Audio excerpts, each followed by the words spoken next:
Halos 3 buwan nang hindi nasisilayan ng anak ni Aga Mulak at Charlene Gonzalez sa Itbulaga mula ng pansamantalang nilisan nito ang nasabing noontime show noong kalagitnaan ng buwan ng Abril. Ito ay para bigyan ng panahon ang kanyang gagawing proyekto sa labas ng Itbulaga at ito ay ang Philippine adaptation ng Thai blockbuster movie na The Bad Genius The Series, kung saan isa ito sa una at malaking break para sa karera sa showbiz ni Atasha Mulak. Makakasama niya rito ang kanyang kapwa Viva Artist Agency bilang mga main cast ng nasabing serye na sina Jairus Aquino, Gab Lagman at Hyacinth Callado sa ilalim ng direksyon ni Derek Cabredo. Matatandaan na papansin noon ng mga manunood ng Itbulaga at ng kanyang mga tagahanga na tila panay ang libdon talaga sa kanyang trabaho at hindi na ito malimit makita sa harap ng telebisyon. Duda pa ng iba na parang unti-unti nang tinatanggal ng pamunuan ng TVJ Production ang dalaga dahil malapit na itong matapos ang kanyang kontrata sa nasabing noontime show sa darating na March 13.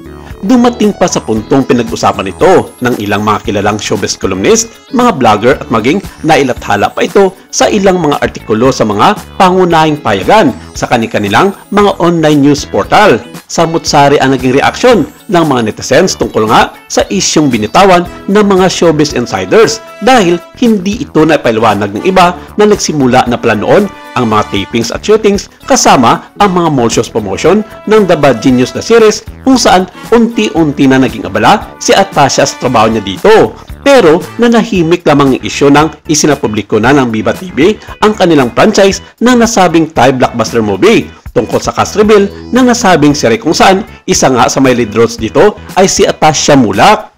Sinabi mismo ng mga araw na iyon ng kanilang direktor na si Derek Cabredo na pansamantalang mawawala muna sa Itbulaga si Atasha Mulak dahil magiging full-time ito sa kanyang ginagawang proyekto sa kasalukuyan sa The Bad Genius kung saan hindi nakakayanin pa ng dalaga na ilagare ang kanyang oras para sa pag-hosting sa Itbulaga at sa shooting mula naman sa nasabing serye. At good news raw ito dahil sa huling buwan ng Hulyo, matatapos na ang ilang mga shootings at tapings ng The Bad Genius at malaki ang posibilidad na babalik na si Atasha sa kanyang trabaho sa Itbulaga. Ito'y sa kabila ng mga haka-haka na kumakalat online na walang magaganap na balikan dahil hindi na umano pumirma na ikalawang kontrata ang dalaga sa TVJ para ipagpatuloy nito ang kanyang estado bilang isang The Barkads co-host.